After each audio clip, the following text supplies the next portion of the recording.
ജനനത്തിന് മുമ്പ് തന്നെ ശൈഖുനയുടെ വരവിനെ സംബന്ധിച്ച് അറിയിക്കപ്പെട്ടിട്ടുണ്ട്. ശൈഖുന ജനിക്കുന്നതിന് മുമ്പ് തന്നെ അങ്ങനെയുള്ള ഒരു വലിയ മഹാൻ വരുമെന്ന് അവരുടെ ഉപ്പയോട് പ്രത്യേകം മറ്റു പലരോടും ബിശാറത്തുണ്ട്.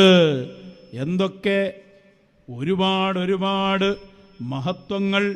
അവരുടെ ജനനം തന്നെ പ്രത്യേകമാണ്. അത്തത്തിൽ വിലാദത്തു ഫീ റബീഇൽ അവ്വലി മഅ കൗനിഹി 12 യൗമൻ മുൻജലി ഫലഹു മുവാഫഖത്തുർ റസൂലിൽ മുക്മലി സിയം വലിയുല്ലാഹി കാന അളീമാ. ജനനം തന്നെ റബീഉൽ അവ്വൽ 12-നാണ്.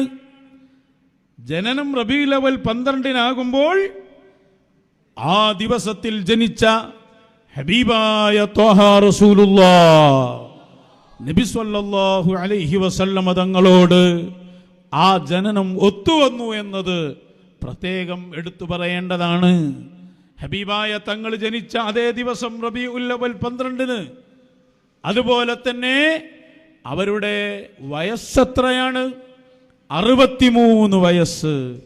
ഹബീബായ സല്ലല്ലാഹു അലൈഹി വസല്ലം തങ്ങളുടെ പ്രത്യേകമായ ആ വയസ്സിനോടൊത്തു വരികയാണ്.